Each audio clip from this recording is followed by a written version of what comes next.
Sud Radio, le 10h midi, mettez-vous d'accord, Valérie Expert. Et je pense que nous arriverons à nous mettre d'accord aujourd'hui avec Benjamin Cauchy. Bonjour Benjamin, chef d'entreprise. Bonjour, Benoît Perrin, directeur de Contribuables Associés. Merci d'être avec nous, ravi de vous accueillir dans cette émission. Geneviève Gotzinger, présidente de l'agence Image avec 2G. Bonjour. Vous êtes spécialiste en communication politique, et Arnaud Benedetti, professeur à la Sorbonne, rédacteur en chef de la revue politique et parlementaire, et vous venez de publier aux portes du pouvoir RN, l'inéluctable victoire. Le livre, hein. Oui, bah oui, vous êtes chez Michel Lafon.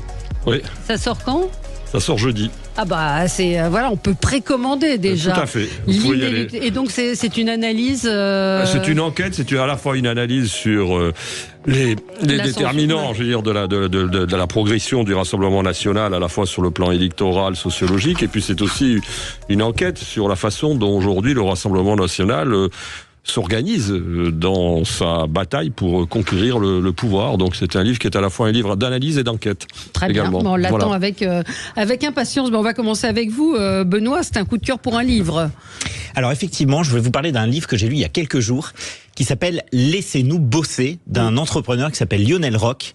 Et à l'heure où effectivement on parle de dévalorisation du travail, à l'heure où on nous parle de la semaine des 4 jours, à l'heure où on nous parle du droit à la paresse un peu dans tous les médias, eh ben c'est une espèce de bain de jouvence. C'est vraiment une ode à l'effort, au mérite. Et puis c'est un livre qui permet en fait de faire comprendre. Donc c'est un entrepreneur qui l'écrit, qui est vraiment dans la vie réelle. C'est-à-dire qu'il a une entreprise à la fois qui fait de l'événementiel et de la restauration.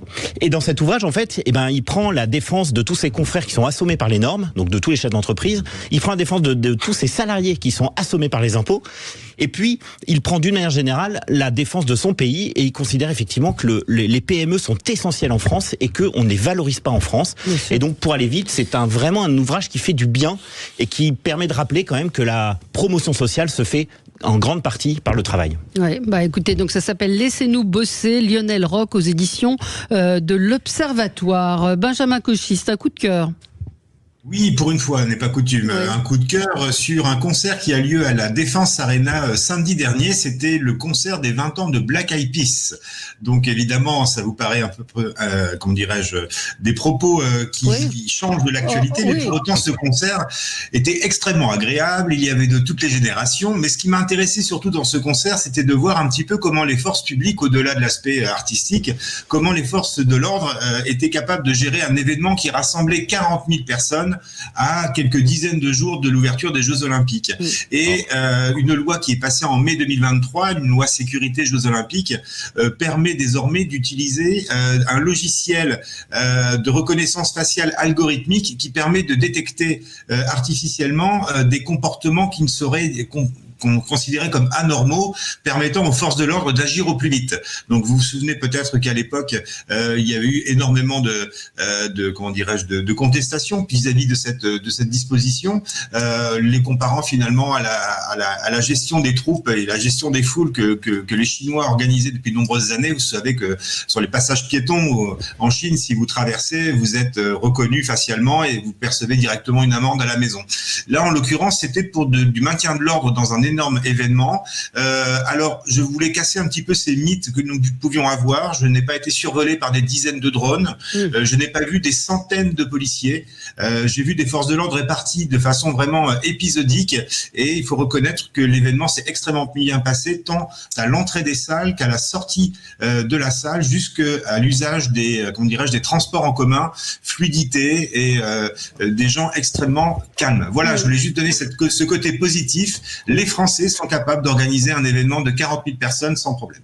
Oui, moi, petit bémol, enfin pas sur votre coup de cœur, mais sur la sécurité pour les Jeux Olympiques, où on voit qu'il y a un affolement, et c'est pas faute d'avoir prévenu, mais qu'il y a un affolement absolument dingue en ce moment, de se dire qu'on n'aura pas assez d'agents de sécurité. Donc on voit des étudiants qui vont être recrutés comme agents de sécurité, des étudiants à qui on a demandé de quitter les Crous et autres logements étudiants, et c'est quand même un vrai problème. C'est-à-dire qu'on va avoir des gens qui sont agents de sécurité comme moi, moi danseuse au Lido. Peut-être que... Pourquoi pas. Je serais meilleure comme danseuse au Lido, mais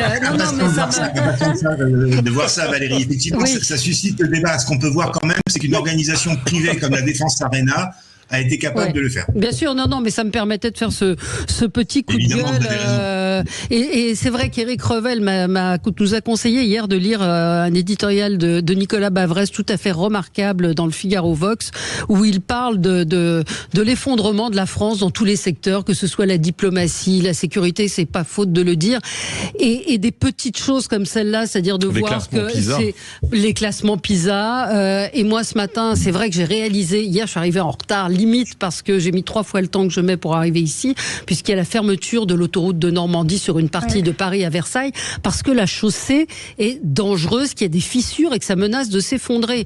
Et on se dit qu'on est en France et qu'on n'a pas vu venir ça, qu'on n'a pas avec notre argent. Et avec un endettement record. Et avec un endettement record. Enfin, surtout des impôts records. Oui. Des impôts records, un endettement record et des déficits records. On a maintenant sous les yeux un pays qui s'effondre, mais dont on voit. Et franchement, les fissures de la Tresse sont presque un symbole. On voit vraiment notre pays qui se fissure. C'est-à-dire, dans tous les secteurs, vous l'avez dit, dans l'éducation, les résultats sont catastrophiques. En politique internationale, on a du mal à exister. En économie, c'est une catastrophe. On a vu avec la dette qui explose, les impôts qui continuent de monter, et un service public en face qui effectivement ne peut plus faire son travail. On se demande la fameuse question, où va l'argent? Alors on sait, on a déjà des pistes de réponse, mais c'est frappant, je trouve. Déjà la recherche de la dette.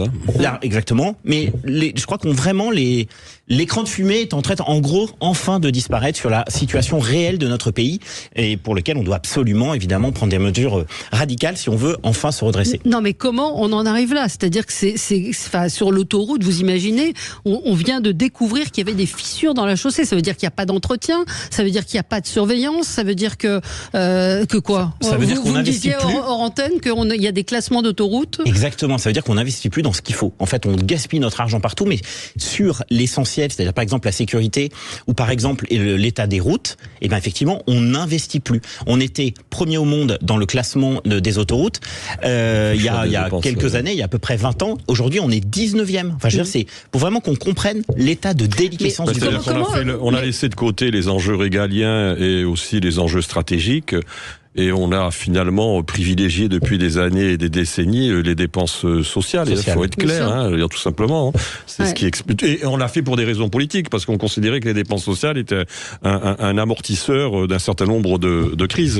Mais l'autoroute, en fait, elle est gérée par une société privée, Sanef, et elle exploite cette autoroute, sauf entre Paris et Orgeval, où le gestionnaire est l'État français, représenté par la DIRIF. Donc c'est bien l'État français qui est en cause sur cette partie-là, qui n'a pas fait son boulot, qui n'a pas entretenu cette autoroute. Et c'est partout pareil. Vous vous souvenez de cette terrible explosion de la rue de Trévise? Là, absolument. On a laissé également partir en vrille des installations gazières. Et il faut s'apercevoir qu'il y a une explosion un jour pour se rendre compte de l'état des choses. Donc oui, moi je suis assez d'accord avec vous, on est dans une forme de déliquescence partout. Mais il suffit de marcher sur les trottoirs il suffit de marcher sur les trottoirs de Paris, on trébuche aussi, on trébuche parce que c'est plus plane, c'est plus lisse, donc voilà, fini les talons hauts. Enfin ça c'est lié à la politique municipale de Madame Hidalgo quand même. Alors moi je vais vous raconter, je m'adresse aussi à nos amis qui viendraient à Paris, j'étais devant la Tour Eiffel, en voiture, et au feu qui est devant la Tour Eiffel, vous avez un homme qui dormait par terre dans un sac de couchage.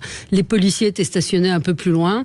J'ai vu un petit peu. Il y en a plein aujourd'hui. Oui, mais là on est devant la Tour Eiffel. Enfin, vous allez du côté, dans le premier arrondissement, vous allez du côté du Palais Royal également. Vous avez des gens qui dorment dehors. Un auditeur m'envoie, il me dit ça date de 2018 ces problèmes, surveillance des ponts en France, il y a des problèmes de crédit. Effectivement, il y avait eu la catastrophe de Gênes où là d'un seul coup tout le monde s'agite, mais visiblement force est de constater. C'était en Italie, oui, mais d'un seul coup tout le monde s'agite en disant comment ça se passe en France, etc. Bah force est de constater que ça se passe. Bon, alors après sur les JO, Valérie. Bon, moi je pense qu'il faut arrêter un peu avec ce JO-bashing, quoi. Je pense que quand un pays organise un événement de cette portée, je pense qu'il faut positiver et il faut être en tout cas souhaiter tous la réussite de cet événement. On peut le souhaiter, positiver. À condition que les habitants de la ville ne soient pas la variable d'ajustement des impérities de l'État et de la puissance publique pour organiser les Jeux Olympiques, parce que le problème c'est qu'aujourd'hui quand même on se retrouve, pour les Parisiens ça va être extrêmement difficile ces Jeux Olympiques. Et pour le contribuable français aussi, parce qu'on sait toujours que depuis à peu près 10 ans, ça fait à peu près 10 ans, qu'on sait que globalement, entre le coût initial et le coût final des Jeux Olympiques, c'est en général x2, x3, x4. Ouais. Donc la difficulté aussi c'est ça, c'est aussi une question malheureusement d'argent public. Si on baignait dans l'argent, je dis pas je pense que la question se poserait pas, mais là le problème c'est que ça va coûter très cher. On a multiplié par 3 déjà le coût initial. Faut pas organiser les Jeux Olympiques. Faut pas organiser de grandes manifestations sportives. Non, moi je dis non. Ça fait pas partie d'une fierté nationale. Non, moi ça me rend pas fière. Ça vous rend fière ? Après la réussite des JO, je serais très fière, oui. J'espère qu'on va avoir énormément de médailles. Mais fière de quoi ? Je trouve que c'est le nationalisme, exacerbé. Non, moi, je suis pas du tout nationaliste. Non, mais alors vraiment être fière d'athlète, je vais être extrêmement poujadiste et populiste, mais non, ça me rend pas fière. Je veux dire, je serais ravie. Je suis ravie que ça se passe ailleurs, mais je vois pas l'intérêt de construire des stades, des choses comme ça. Regardez ce qui s'est passé à l'étranger. Montréal paye encore son stade olympique. Terminé, je crois. Ils ont fini par le payer. Ils ont fini par le payer, sauf qu'aujourd'hui il y a les réparations. C'est vrai que c'était 76. Enfin voilà, bon, je suis peut-être rabat-joie, mais moi ça ne me rend pas fière. Les Jeux Olympiques, je trouve que ça va coûter beaucoup d'argent, que l'État dans lequel se trouve le pays a peut-être besoin de mettre cet argent ailleurs. Et quand on voit l'État, ne serait-ce que de Paris, on peut s'interroger. Moi, je pense qu'on a besoin de moments d'unité nationale, de moments de communion, et que ça fait partie de ces moments aussi d'exacerbation d'une fierté, où un peuple peut se retrouver aussi autour de ses athlètes. Moi, ça me semble très important. Je l'ai vu récemment avec la Coupe d'Afrique des Nations à Abidjan, où il y avait. Non, si, parce que c'était également. On n'arrivera jamais à l'organiser. C'est terrible. La pelouse du foot est détrempée, de l'argent a été détourné, etc., etc. Et in fine, il y a la fierté d'avoir réalisé ça. Et aujourd'hui, la Côte d'Ivoire est candidate pour organiser la Coupe du Monde.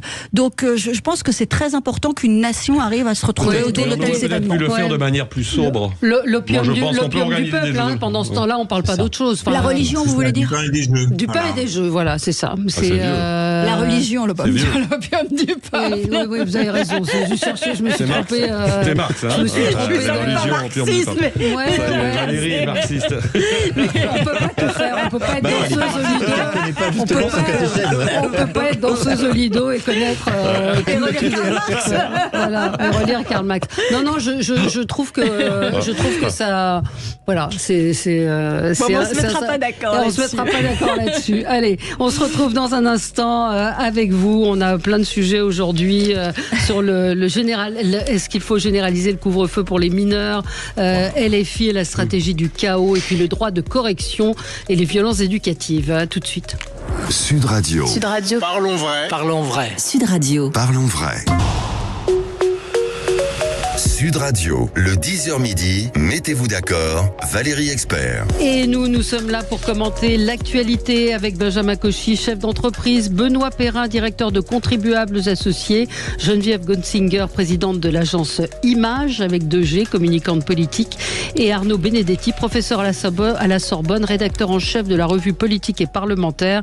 Et vous publiez dans 2 jours aux portes du pouvoir, RN l'inéluctable victoire, qui paraît chez avec Michel un point d'interrogation Lafont, quand même, absolument. Oui, il y a un point d'interrogation.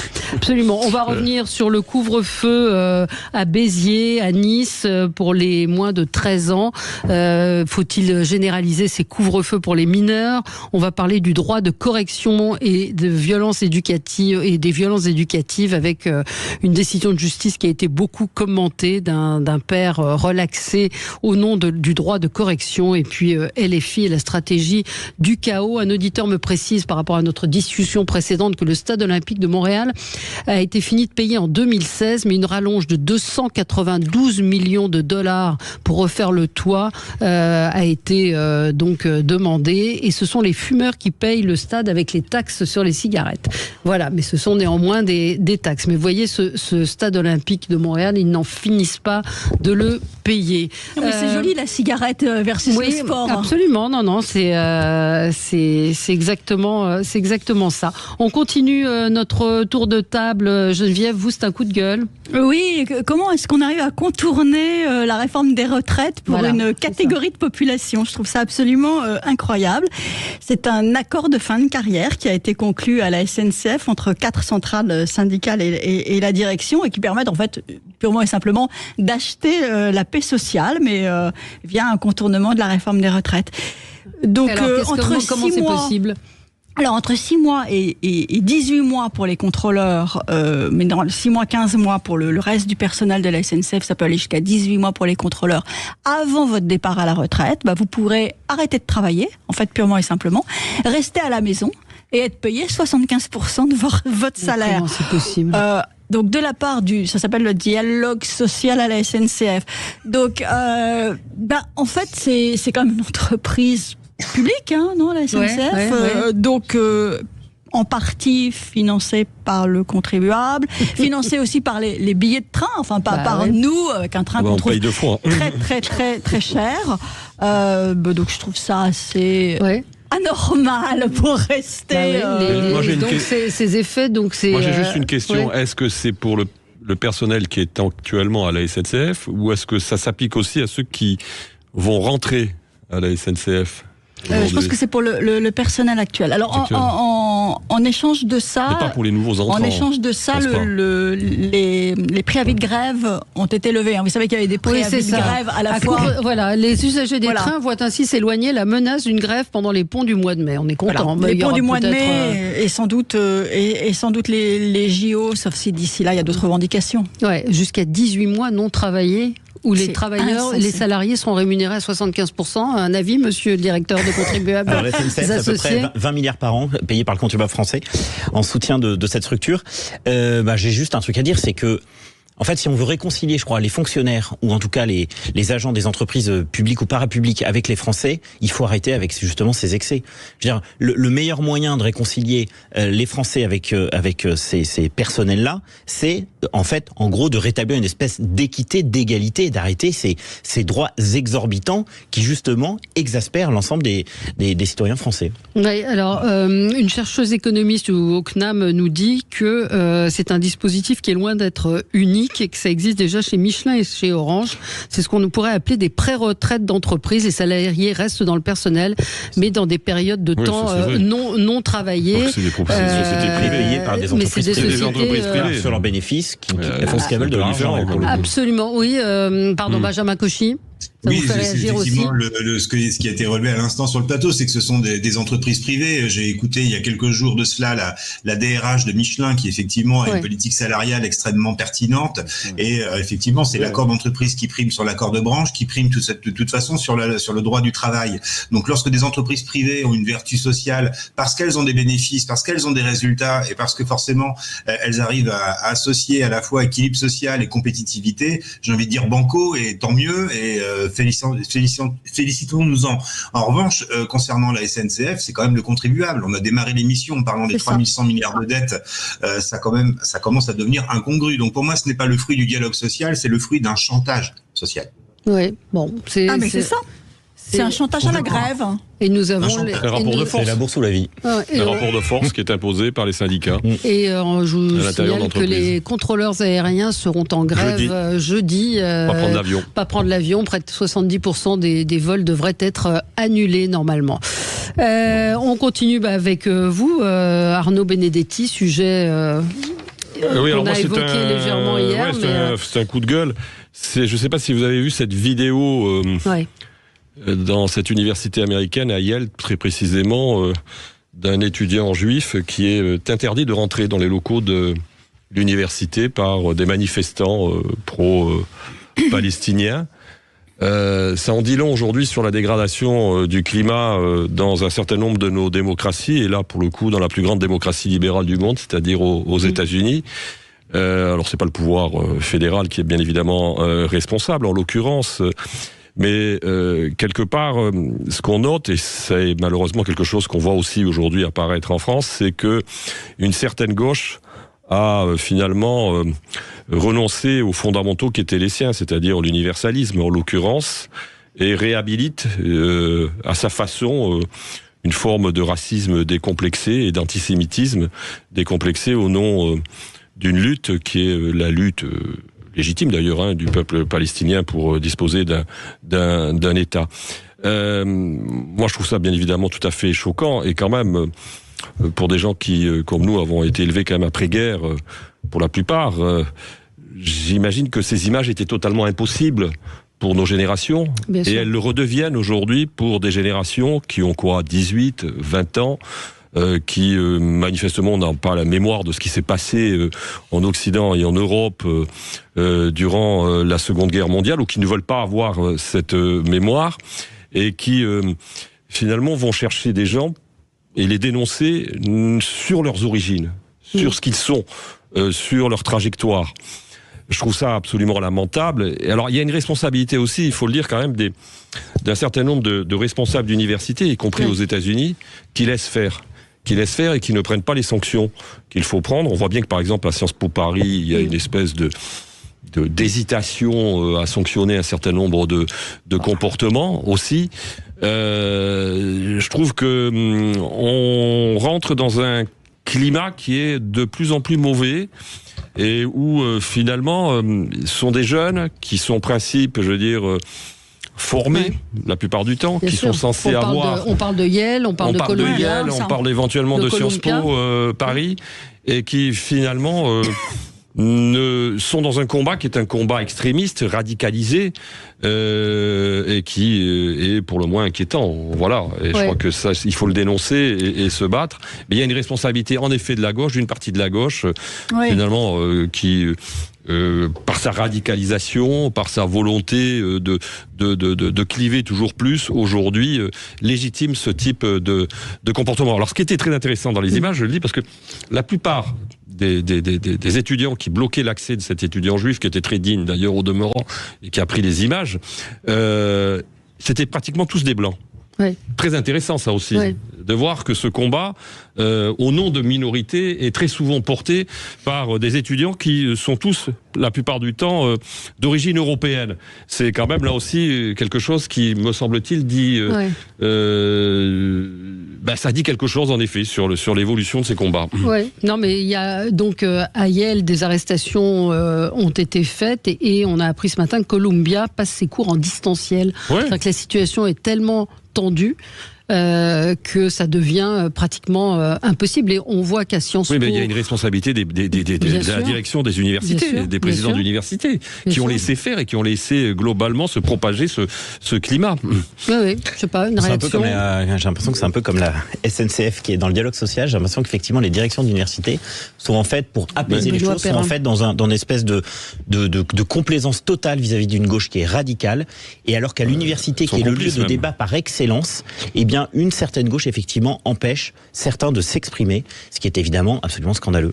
On est dans un climat qui est un climat de haine en fait, qui aujourd'hui est exacerbé. Mais Arnaud a raison de dire qu'on est quand même un peu glacé par ces images et par cette ambiance.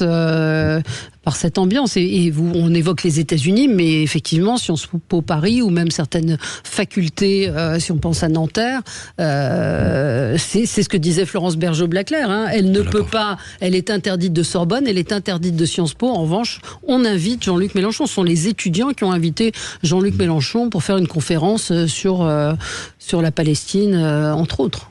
Donc, je sais pas, Benjamin. Oui, c'est un petit peu l'avènement du communautarisme. Je ne suis pas tant surpris que cela, même si ce sont des images glaçantes effectivement, et qu'ils sont évidemment à dénoncer le plus fortement possible. Je suis moins surpris que cela se passe aux États-Unis, puisque le communautarisme aujourd'hui est quand même, j'ai envie de dire, le liant finalement, paradoxalement, de ce qu'est la population américaine. Nous, en France, là, je suis d'autant plus surpris. On a parlé l'autre jour de Sciences Po Menton, qui avait interdit à un élève juif, me semble-t-il, de rentrer également. Quand on voit comment dirais-je, le côté très permissif de la direction de Sciences Po Paris vis-à-vis d'allégations et de propos antisémites, je crois pour le coup que là, il y a un véritable virage qui se passe dans notre pays. Et même si c'est extrêmement choquant aux États-Unis, je suis d'autant plus inquiet que cela se passe en France. Et comme le disait Arnaud, effectivement, nous avons connu sur notre propre sol au XXe siècle ce qu'était l'antisémitisme et ce que fut la barbarie, l'horreur, les camps de concentration. Je crois qu'il ne faut pas hésiter à rappeler ça aux gens. Ça commence par dénigrer, ça commence par des entreprises qui n'osent plus vendre des produits en étiquetant que cela provient d'Israël. Ça commence aussi par le fait que des étudiants ne puissent plus rentrer dans les établissements scolaires. Là, ça fait aussi écho aux gens qui ne peuvent plus se promener avec une kippa dans les rues. Enfin, je veux dire, on en est quand même au point où, pour moi, c'est un point de rupture. C'est un point de rupture avec ce qu'est être censé notre pays. Avec une force politique importante quand même, qui instrumentalise ça, qui joue sur ce discours on va en parler. On va en parler avec LFI qui est effectivement accusé de cliver et d'accentuer ce courant et ce mouvement. On y revient dans un instant avec vous sur Sud Radio. Sud Radio, votre attention est notre plus belle récompense. Je voulais vous dire que j'appréciais vraiment Sud Radio sans vouloir vous flatter parce que vous êtes les seuls quasiment qui êtes capables d'inviter des personnalités qui ont des points de vue différents. Sud Radio, parlons vrai. Sud Radio, le 10h midi, mettez-vous d'accord, Valérie Expert. Et nous continuons de commenter l'actualité. On est parti sur effectivement LFI. Vous aviez commencé, Geneviève Betzinger, à parler de Jean-Luc Mélenchon. Il était hier à Sciences Po et on voit que même dans la société française, il y a une fracture. Frédéric Dabi nous disait qu'il y avait quand même, et on l'a vu dans notre balise IFOP fiduciale pour Sud Radio sur les européennes, que ça c'est à la marge, mais la dynamique est plutôt à la baisse pour LFI. Donc il y a visiblement des gens qui ne. Donc ça montre que finalement cette stratégie de fracturation de la société française et de miser uniquement en fait sur le conflit entre Israël et le Hamas dans cette élection européenne ne fonctionne pas si bien que cela. Maintenant, je pense que quand même dans les esprits, ça laisse des traces, ça marque. Comparer un président d'université à Eichmann, c'est quand même dénaturer l'histoire. C'est juste proprement irresponsable en réalité, parce que c'est banaliser ce qu'a été l'Holocauste, banaliser ce qu'a été cette période terrible de l'histoire pour notre pays. Je déteste les interdictions par principe, mais cela dit, transformer des universités en meetings politiques, c'est pas non plus la place de l'université d'y tenir des meetings politiques. C'est normalement un lieu de débat, un lieu de confrontation des points de vue. Alors on vous dit que c'est une conférence. Hier, c'était intitulé conférence. En réalité, c'est des meetings. Et par rapport à la gravité de la situation à Gaza, qu'aucun de nous, mais d'ailleurs que vous ne niez pas non plus, Arnaud, qu'il y a quelque chose de déchirant aussi. Je trouve que instrumentaliser ça et essayer d'essentialiser une partie de la société française, c'est aussi extrêmement grave. On ne va pas renvoyer des communautés, d'ailleurs on ne parle pas de communauté chez nous normalement, mais des Français parce qu'ils ont une religion à une prise de position prédéterminée sur un conflit et à un choix politique aux élections européennes qui serait directement fonction de la situation internationale. Tout ça est d'une extrême gravité. Ce monsieur est totalement irresponsable. Il est en lutte, il est en train d'essayer de détruire notre cohésion nationale et notre cohésion sociale. C'est extrêmement grave. Voilà. Réaction moi, sur la stratégie de Mélenchon, si on analyse d'une manière un peu clinique et froide, d'abord il faut se méfier parce que Mélenchon a souvent été donné perdant, finalement décrédibilisé dans l'opinion publique. Et moi, ce que je constate, c'est que à toutes les élections présidentielles, finalement, il finit assez près de la qualification au second tour. Parce que force est de constater que malgré ces provocations, et très souvent des provocations ignominieuses, il n'en demeure pas moins l'homme politique français à gauche, et même au-delà de la gauche, qui a le plus de charisme, qui est le meilleur orateur, qui a une très grande culture historique, ce qui rend d'autant plus impardonnable ces provocations. Mais il y a quelque chose chez Jean-Luc Mélenchon qui permet de fasciner une partie de l'électorat. Et Mélenchon, encore une fois, à chaque élection présidentielle, fait des scores qui sont bien au-delà de ce que l'on peut, et même parfois de ce que lui prédisent les instituts de sondage. Sa stratégie, elle est assez simple en l'occurrence. C'est une stratégie qui consiste à solidifier ce qu'il considère son cœur électoral, qui est un cœur aujourd'hui très communautaire, très communautariste, voire parfois un peu bobo dans un certain nombre de centres-villes, et de considérer que de toute façon, dans la perspective d'une élection présidentielle, c'est lui qui virera en tête dans les sondages par rapport à la concurrence de gauche, et que de toute façon, il y aura une cristallisation d'un vote utile qui se fera en sa faveur. C'est ça la stratégie aujourd'hui de Mélenchon sur le plan électoral. Alors il a une deuxième stratégie, qui est encore plus inquiétante, celle-ci. D'ailleurs, il l'a théorisé, c'est la stratégie du bruit et de la fureur. Ouais. C'est-à-dire qu'on tape de plus en plus sur le système, on est de plus en plus transgressif pour tout simplement faire vaciller le système et créer une situation qui est une situation pré-insurrectionnelle ou pré-révolutionnaire. Donc, la stratégie de Mélenchon n'est pas une stratégie spontanéiste, c'est une stratégie qui est très pensée et dont il ne faut pas considérer que malgré le résultat des élections européennes qui sera certainement mauvais pour la France insoumise, ce sont les résultats de la France insoumise aux élections européennes sont toujours mauvais. Ouais. Ils ont été mauvais en 2019, ils ont été mauvais en 2014. En 2014, c'était pas la France insoumise, c'était le parti de gauche, je crois encore. Mais ça n'hypothèque en rien, j'allais dire, malheureusement d'ailleurs, son avenir électoral, si ce n'est quand même, bon, il y a une limite à la stratégie de Mélenchon, c'est que c'est une limite qui est d'ordre biologique, c'est son âge. Oui, un handicap. Alors, je vais rebondir avant, si ça vous ennuie pas. Sauf que la différence aujourd'hui, c'est qu'il y a quand même une véritable contestation interne au sein de la France insoumise sur cette stratégie électorale-là, avec des voix quand même qui portent, et notamment celle de François Ruffin, qui se positionne très clairement aujourd'hui en relève sur une autre ligne politique. Oui, enfin, on l'a évoqué hier. Combien de divisions et il y a ce sondage qui circule, pardon. Oui, mais qui a été commandé par son mouvement. Cluster en plus. Pardon. C'est l'Institut Cluster. Ouais. Oui, mais enfin qui lui donnerait 29% au premier tour. 29% au premier tour. Enfin, moi, je prends ce sondage avec les plus extrêmes réserves. C'est ce qu'on a dit hier. C'est aller dans la rue, demander qui connaît François Ruffin.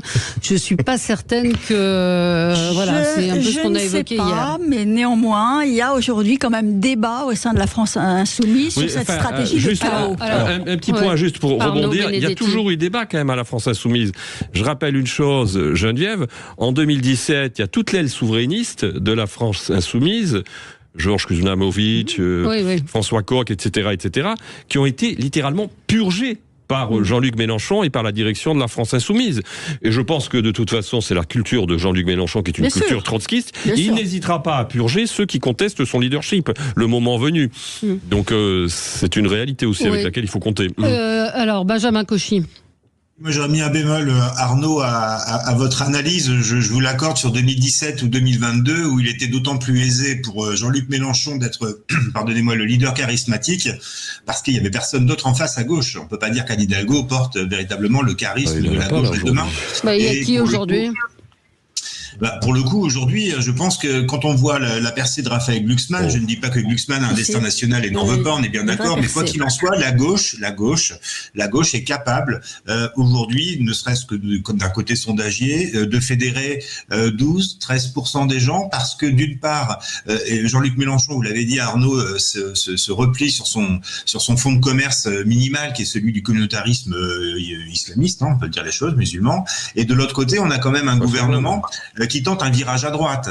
Et donc ce virage à droite, incarné, qu'on le veuille ou non, par Gabriel Attal, je pense à la Baïa, je pense à l'autorité, tu répares, tu casses, tous ces discours-là sont en train de faire peur au centre-gauche, finalement. Je pense à Sacha Houlié ou d'autres députés qui commencent déjà à tirer la sonnette d'alarme sur la dérive droitière, entre guillemets, de la Macronie. Donc je pense qu'une gauche plus, plus consensuelle que celle de Jean-Luc Mélenchon peut avoir un aura dans les années à venir. Donc moi, je ne mettrais plus autant de crédit que cela à Jean-Luc Mélenchon. Après, le problème, c'est celui de l'incarnation, Arnaud. Et j'ai envie de vous dire, à droite, l'incarnation, on la cherche encore. Benoît. Je crois que tout le monde est d'accord pour dire que c'est une stratégie de toute façon dont on est quasiment certain qu'il ne permettra pas de conquérir le pouvoir. En revanche, effectivement, vous l'avez dit, comme c'est quand même le meilleur à gauche, clairement, il se distingue à la fois dans son positionnement et par sa personnalité du Parti communiste et du Parti socialiste. Il est évident qu'il a un boulevard. Alors, je crois que Mélenchon, c'est un peu l'homme de la grande contradiction. C'était un homme droit au moment notamment des élections de la Constitution européenne. Maintenant, il se couche devant des militants les plus radicaux. Il était de gauche, il draine avec lui maintenant des gens qui ne croient plus au clivage droite-gauche. Il a voté Maastricht en 1992. Exact, mais après, il s'est entre guillemets converti au souverainisme. Il était le militant laïque vraiment par excellence, et aujourd'hui, il milite aux côtés de gens qui détestent la laïcité française. Et enfin, c'était l'incarnation à gauche certaine culture républicaine, et il milite aujourd'hui avec des gens qui détestent la République française. Et moi, je crois que effectivement, il a déjà bien consolidé son électorat, on va dire traditionnel de gauche, et maintenant son enjeu, c'est de réveiller. Et c'est certainement le plus grand défi qu'il a, et ça me semble très compliqué d'y parvenir, c'est de faire voter des gens qui ne votent très rarement. C'est-à-dire très concrètement, les quartiers communautaires dont vous parliez tout à l'heure ne votent finalement très peu. Et là, il se dit quoi ? Il se dit, en fait, l'occasion du conflit israélo-palestinien, c'est une occasion unique de réveiller cet électorat pour qu'effectivement, donc en fait, de stimuler un ressort de vote qui fait qu'en fait, si on appuie à longueur de temps sur cette thématique-là, peut-être qu'enfin ces quartiers vont voter, et s'ils votent, ils voteront pour moi. Et on voit d'ailleurs que la base électorale de tous les députés LFI, en grande partie en tout cas d'entre eux, c'est effectivement tous ces quartiers communautaires. Alors, on me dit effectivement, arrêtez de taper sur Mélenchon, vous êtes unanime sur le sujet, et nous on a un programme, mais j'ai envie de vous dire, Marie-Luce qui dit tapez sur LFI tant que vous voulez, nous avons un programme, l'avenir en commun, lisez-le avant de sortir des âneries. On vous fait donc si peur. C'est pas tellement ça, c'est que le problème, c'est que, et ça s'applique à tous les partis, c'est qu'à quel moment on parle de l'Europe pendant cette campagne des sur Jean-Luc Mélenchon. Je veux dire, moi j'explique que Jean-Luc Mélenchon, sa stratégie est une stratégie qui est pensée, qui est rationnelle à ses yeux, et qui est une stratégie qui peut, d'une certaine manière, encore le faire virer en tête à gauche. Bon, après, il est évident que, je veux dire, on n'est pas obligé de partager quand même les propos de Jean-Luc Mélenchon et les excès de Jean-Luc Mélenchon. Mais si vous voulez, ce que vous dites sur les quartiers communautaires, d'abord, les quartiers communautaires ont envoyé des députés LFI, il faut le rappeler. Ça, c'est important. Et cette stratégie, elle a été pensée par Coquerel. Coquerel lui a vendu l'idée qu'il suffisait d'avoir 800 000 voix supplémentaires pour être éligible au second tour. Donc, et ces 800 000 voix, où est-ce qu'elles se trouvent ? Elles se trouvent dans les quartiers où le communautarisme est le plus fort. Et c'est la stratégie de Mélenchon depuis 2017. D'aller chercher ses voix. Voilà. On se retrouve dans un instant avec vous sur Sud Radio. On va parler couvre-feu. À tout de suite. Sud Radio, le 10h midi, mettez-vous d'accord, Valérie Expert. Ça s'est passé sur Sud Radio. Quand un gamin casse une voiture et que une demi-heure après, les policiers sont obligés de les laisser ressortir parce qu'il n'y a pas lieu de poursuivre, soi-disant, forcément, le surlendemain, ils les retrouvent dans la rue pour recommencer la même opération. Plus on laisse faire, et plus on s'autorise des choses. Si on commence à autoriser les enfants à laisser leurs papiers par terre, le lendemain, on va les autoriser à cracher sur leurs voisins, et le surlendemain, à leur mettre une baffe, et le surlendemain, à prendre une barre de fer pour leur taper sur la figure. Sud Radio, parlons vrai. Le 10h midi, mettez-vous d'accord, Valérie Expert. Mettons-nous d'accord avec vous, avec ces problèmes d'autorité, ces problèmes de délinquance des mineurs, deux sujets dans l'actualité, le droit de correction. Donc après, peut-être qu'on peut commencer avec ça. Hein. C'est un homme qui est accusé, c'est un policier accusé de violence envers ses enfants, qui a été condamné en première instance et qui vient d'être relaxé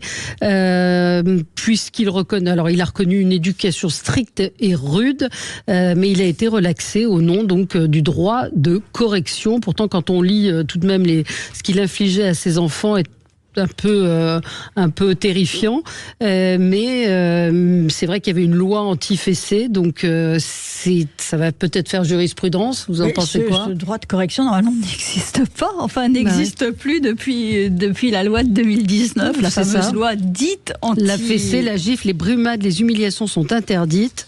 Absolument. Donc il y a des pourvois en cassation évidemment, mais l'un des enfants dit: quand mon père est énervé contre moi, il m'étrangle, me colle contre le mur. Moi et mon petit frère, on est terrifiés à un point que vous ne pouvez pas imaginer.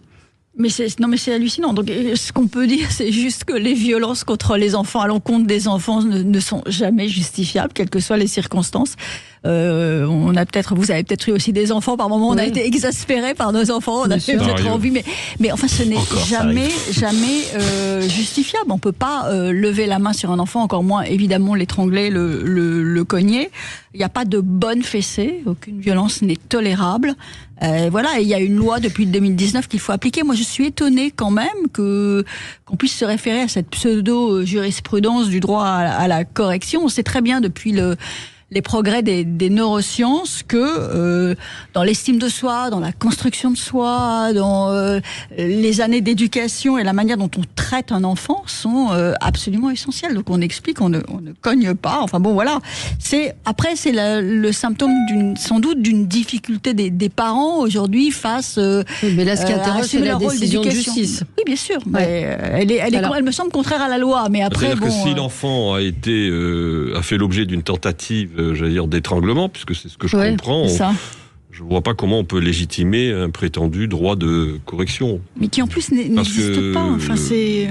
Je veux dire, ça me paraît totalement disproportionné, en l'occurrence. En plus, ça n'existe pas, oui. Ouais. C'est ça. Alors, d'un côté, on nous dit qu'il n'y a pas assez d'autorité, et de l'autre, ça, c'est un vrai sujet, quand même. Oui, on va y revenir. Mais déjà, sur vous en pensez quoi, vous, Benoît ?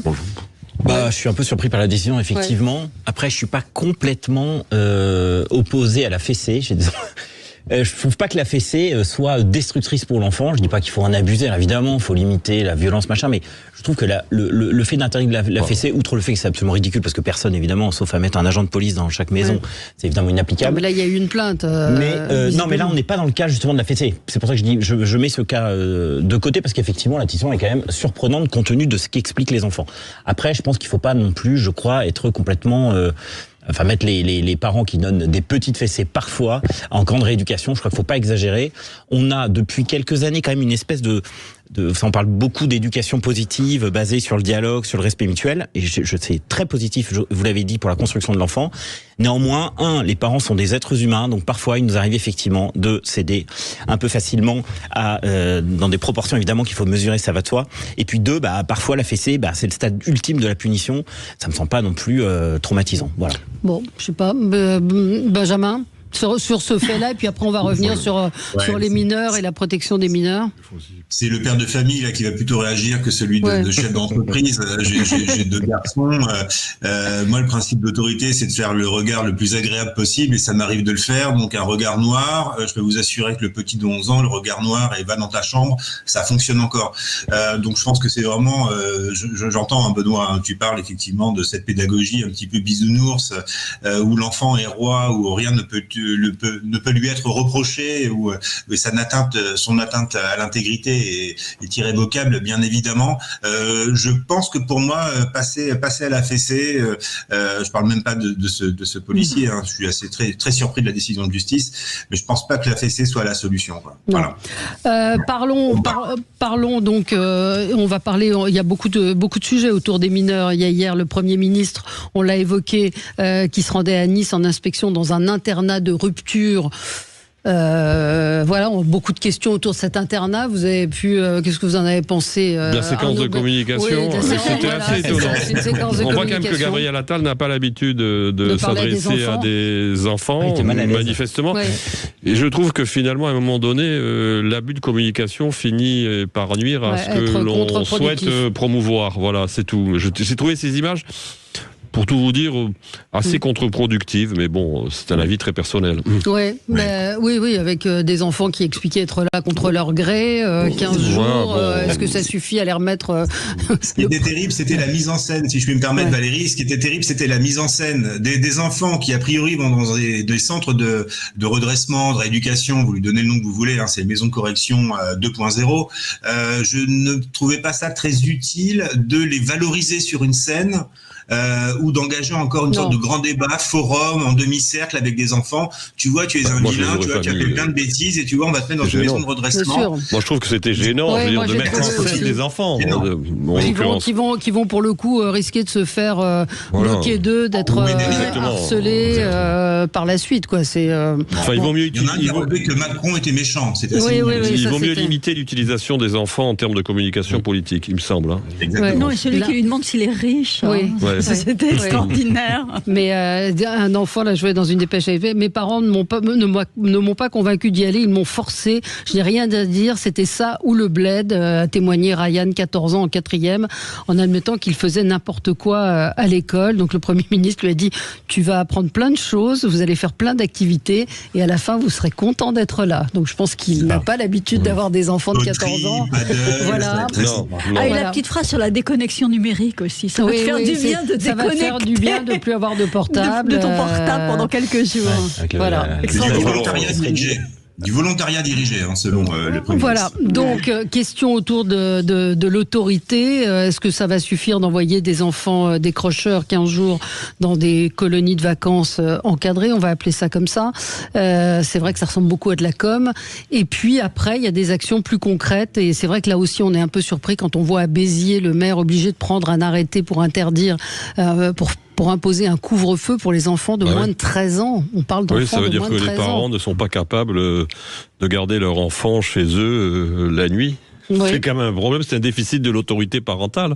Oui. C'est surtout ça que ça traduit. Bah oui, mais on en est là aujourd'hui à mettre des couvre-feux dans les écoles, dans les villes. C'est difficilement applicable quand même. Ça veut dire que vous allez sortir. D'abord, ça avait été invalidé par le Conseil d'État, donc on va voir là quelle va être la décision.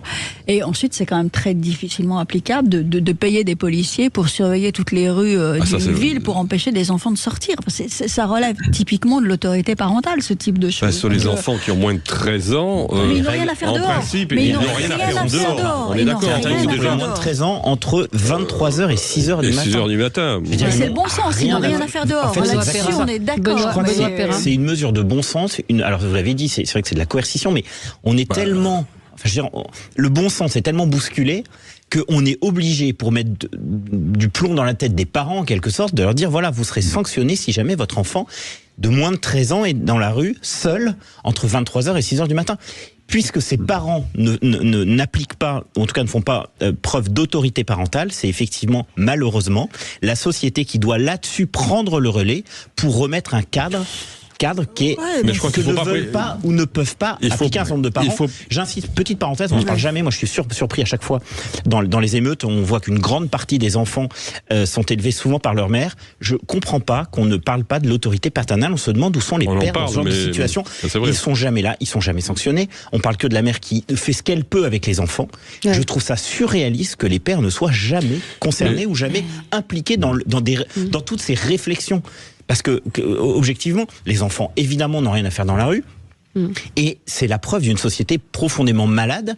Après, c'est pris quand même par des acteurs de terrain. Je veux dire, vous avez vu le maire de Nice, là, Estrosi, qui l'a mis en place, je le disais ça ce matin, de 2009 à 2020, ce fameux couvre-feu dans certains quartiers de sa ville, pour éviter la violence, pour éviter les trafics de drogue. Mais on assiste à une violence de plus en plus importante de mineurs, dont on sait qu'ils sont surreprésentés dans les trafics de stupéfiants, les violences sexuelles sur mineurs, des coups et violences sur les moins de 15 ans. Et puis ils ont un gros taux de récidive. Donc je veux dire, il y a quand même une explosion malheureusement de la violence chez les jeunes.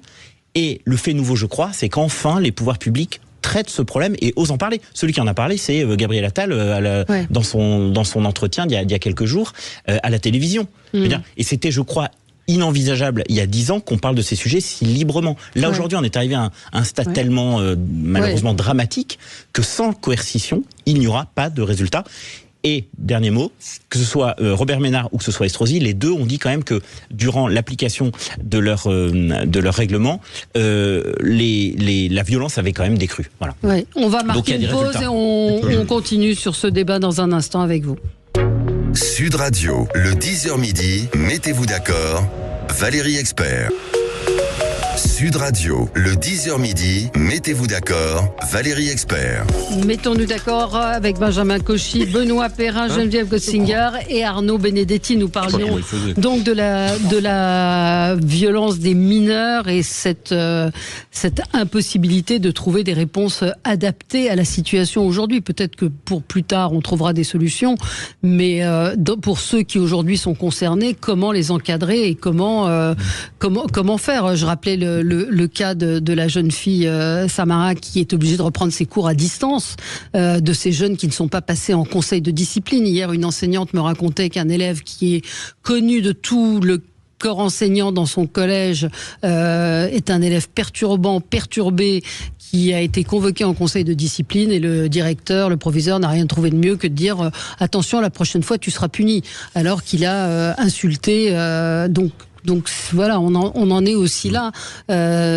Où on laisse les enseignants aujourd'hui dans les écoles seuls face à des éléments qui sont connus. C'est ça qui est un peu perturbant, c'est qu'on sait qui ils sont, on sait qui sont ces mineurs délinquants, et que rien ne se passe. Rien ne se passe pour les victimes qui sont obligées de changer de lycée, alors que les coupables sont encore dans les établissements, ce qui est quand même surréaliste. Ouais. Mais moi, sur la mesure de couvre-feu, je crois que, je voudrais revenir 30 secondes là-dessus, c'est que il ne faut pas la présenter comme une mesure de coercition. C'est une mesure de protection des enfants.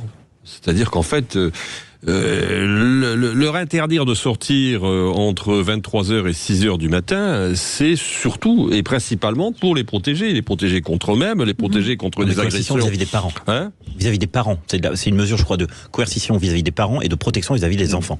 Non, mais enfin, encore une fois, ça devrait même pas être pensé comme une mesure de coercition vis-à-vis des parents. Les parents, s'ils tiennent leur rôle et ils font leur devoir et leur mission de parents, c'est d'empêcher en effet un enfant de moins de 13 ans d'être dans la rue à 23h. Ça me paraît le bon sens que de dire cela. Et le rappeler, c'est quand même quelque chose qui ne devrait même pas être fait, en l'occurrence. Donc ça en dit long sur le délitement de notre société et sur parfois aussi, en effet, la grande fragilité d'un certain nombre de familles, et notamment de familles monoparentales. Mais je ne vois pas aujourd'hui, si vous voulez, comment on peut à la fois dire qu'il faut rétablir un discours, qu'il faut tenir un discours, qu'il faut rétablir l'autorité, sans prendre des mesures qui vont en effet permettre de rétablir cette autorité, parce que sinon vous en restez seulement au stade des mots et au stade des déclarations d'intention. Donc moi ça me paraît, j'allais dire, tout à fait naturel qu'aujourd'hui les politiques de fermeté, les politiques d'autorité soient suivies, accompagnées d'actes qui, je veux dire, enracinent et affirment cette autorité, et le couvre-feu en est un comme un autre. Et moi je suis surpris, par exemple, en effet, je voudrais bien lire la décision du Conseil d'État dont parlait Geneviève. Enfin, à un moment donné, il va falloir aussi que le Conseil d'État considère que la protection de la société, c'est une de ses missions aussi, en l'occurrence. Oui. Non, mais c'est vrai. Benjamin ? Oui, c'est effectivement le point que je voulais soulever, c'est ce qu'avait rappelé Geneviève, c'est que le Conseil d'État avait retoqué un arrêté de mise en place d'un couvre-feu, et là se pose la véritable question, quel est le véritable pouvoir du maire, car lui seul, avec son équipe municipale, sont en capacité, avec les forces de sécurité locales, gendarmerie, police nationale, des DSP, sont en capacité de déterminer dans une ville ou non s'il y a une nécessité. Je ne crois pas à la généralisation, mais en revanche, je crois véritablement que la législation devrait agir pour laisser les pleins pouvoirs sur ce sujet-là aux maires. Et après, effectivement, s'il y a des cas de délinquance et d'insécurité flagrante dans lequel le premier magistrat ne serait pas en capacité de répondre, là, pour le coup, c'est au préfet de prendre le relais, quoi. Mais je pense que le Conseil d'État, pour le coup, encore une fois, agit contre le bon sens. Il avait été saisi par la Ligue des droits de l'homme qui estimait que c'était contraire à l'état de droit, qui constituait une violation de l'état de droit. Donc, soyons clairs, pardonnez-moi, mais alors la Ligue des droits de l'homme, comme d'autres associations, aujourd'hui, l'état de droit, c'est le droit à tout, finalement, et c'est le droit à la tolérance, au mépris de la liberté, du respect, de la propriété de l'autre. Donc c'est juste, ce sont ce type d'associations qui cassent les derniers fragments d'autorité qui peuvent rester dans notre pays. Oui, alors une auditrice me dit, mon fils qui va sur ses 18 ans, il apprécie pas l'idée du couvre-feu parce que lui, il est pas violent, et il dit, moi je suis en vacances, et il faudrait que je ne puisse pas être dehors avec mes potes à 21h. D'abord, c'est les moins de 13 ans. Là, c'est les moins de 13 ans. C'est les moins de 13 ans à Béziers. C'est les moins de 13 ans à Béziers. 18 ans, c'était aux Antilles. Mais 18 ans, c'est des mesures ponctuelles, dans un cadre de violence ponctuelle. Là, c'est 13 ans, on parle de 13 ans. Voilà, c'est des choses différentes. On peut imaginer dans des endroits où il y a ponctuellement d'énormes problèmes qu'il y ait un couvre-feu ponctuel qui soit élargi au moins de 18 ans. Mais que des gamins de moins de 13 ans ne soient pas autorisés à vaquer dans la rue la nuit, effectivement, c'est une mesure de protection. C'est comme ceux qui s'opposeraient à la loi actuelle qui interdit aux enfants de moins de 13 ans d'aller dans des bars tout seuls. Enfin, je veux dire, c'est du bon sens, quoi. Bien sûr. Ça existe déjà, en fait, ce type de loi. Mais avec un objectif, vous avez on ne devrait même pas en discuter, d'ailleurs. Protection de l'enfant. C'est ça le problème. C'est ça on en est là. Il y a des sujets de débat qui ne l'étaient méritait pas d'ailleurs fondamentalement. Voilà. Et même les responsables d'associations qui font des procès, ça m'étonnerait qu'ils laissent leurs enfants tout seuls de moins de 13 ans entre 23h et 6h du matin. Ou alors s'ils le font, c'est vraiment irresponsable. On dit 13 ans, mais vous voyez ce qui s'est passé à Grande-Synthe, c'était 14 ans et 15 ans. Donc on est aussi face à une délinquance. Alors il y a toujours eu de la délinquance des mineurs, mais à une délinquance face à laquelle visiblement on est quand même assez démunis. En tout cas, on est obligé de prendre des mesures un peu fortes, quoi, tout simplement. Oui. On est face à une hyper-violence. Lisa, elle nous dit, donc, résumons la situation, la fessée, les sanctions, les baffes, c'est mal, mais le couvre-feu pour tout le monde, y compris les gamins tranquilles, c'est super chouette. C'est pas ça. Je pense qu'on peut tenir ces enfants sans leur foutre des baffes et sans fesser. Les sanctions, oui. La punition, mettre des limites. En fait, quand vous écoutez les pédopsychiatres, ils vous expliquent que ce sont des enfants qui n'ont pas de limites, qui n'ont pas de cadre, qui n'ont pas eu de cadre. Donc, entre le cadre et la fessée, il y a peut-être un juste milieu. Ça s'appelle l'éducation. C'est pas forcément facile, l'éducation, mais en même temps, si on veut des enfants, on sait qu'on va les éduquer. Même avec le couvre-feu, un enfant peut être dehors, mais il peut être dehors avec ses parents ou avec un adulte. C'est tout, je veux dire, c'est aussi simple que ça. Avec un majeur. Avec un majeur. Ils font du cinéma à 23h15, évidemment. Il n'y a aucun problème. Ça. Mais je voudrais qu'on revienne sur les centres et ces 15 jours donc proposés. Et là, je me tourne vers contribuables associés, c'est-à-dire qui va payer tous les Français, parce que tous les Français sont contribuables. Je rappelle juste un chiffre, c'est le première ressource de l'État, c'est la TVA, à peu près 200 milliards. Et tout le monde paie la TVA, sauf si vous n'avez jamais acheté de café de votre vie, vous n'avez jamais acheté de pain ou jamais acheté de chemise.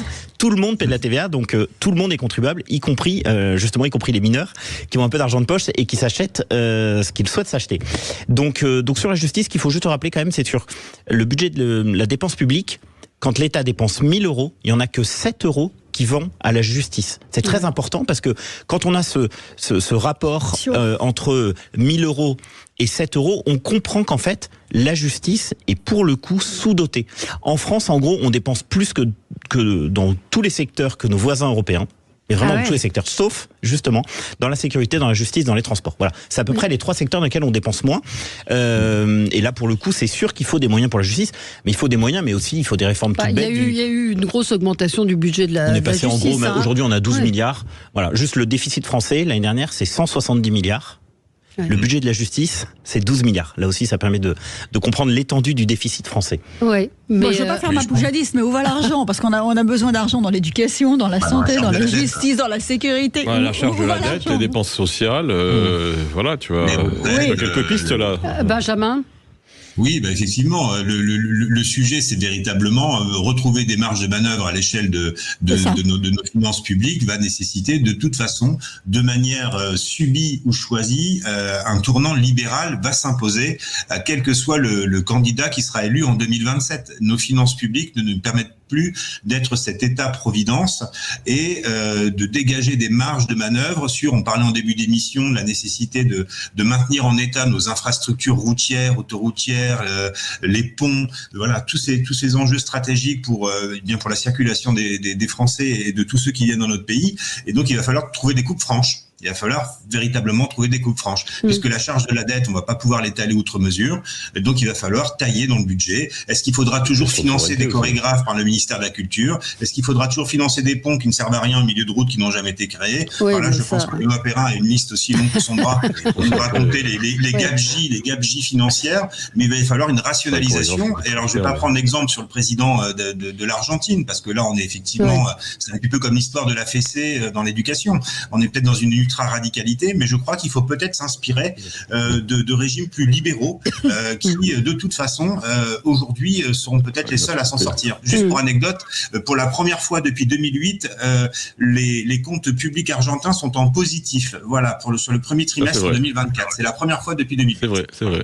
Exactement, Benjamin. Mais non, je suis désolée, il y a une discussion entre auditeurs. Lisa dit les enfants sont éduqués. Et éviter les insultes, ce serait mieux.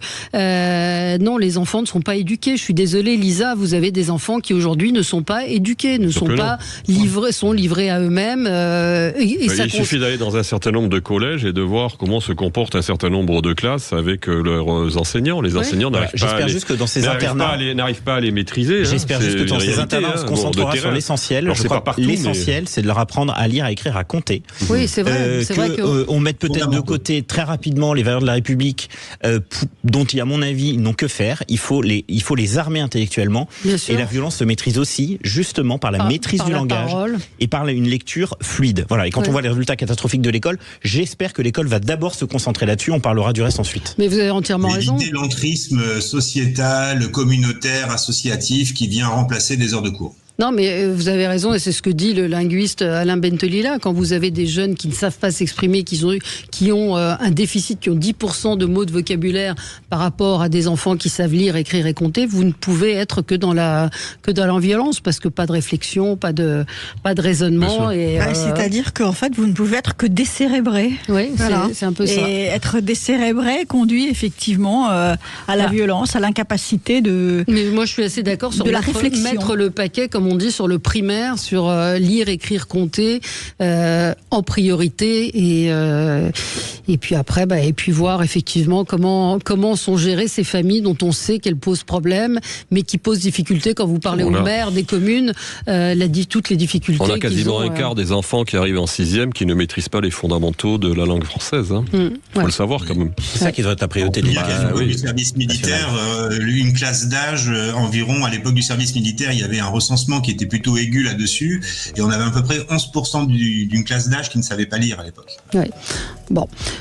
Déjà à l'époque. Un auditeur dit faire des centres spéciaux et casser des cailloux. Voilà. Cayenne. Le bagne. Ne citez pas Cayenne, je connais des anciens candidats à la présidence de la République qui se sont vus beaucoup de griefs de la part des Antillais et des Guyanais. Donc n'allons pas à Cayenne taper du caillou. Le bagne était quand même là-bas. Allez, on se retrouve on se retrouve demain. On m'envoie ça, donc c'est Rima Hassan qui est sur la liste LFI, qui elle tiendra une conférence dans une université, sur Palestine et Gaza, Sciences Po, Saint-Germain-en-Laye. C'est dans les universités, Sciences Po, ça continue. Merci à vous. Dans un instant, André Berkoff, bonne journée. Sud Radio. Sud Radio. Parlons vrai. Parlons vrai.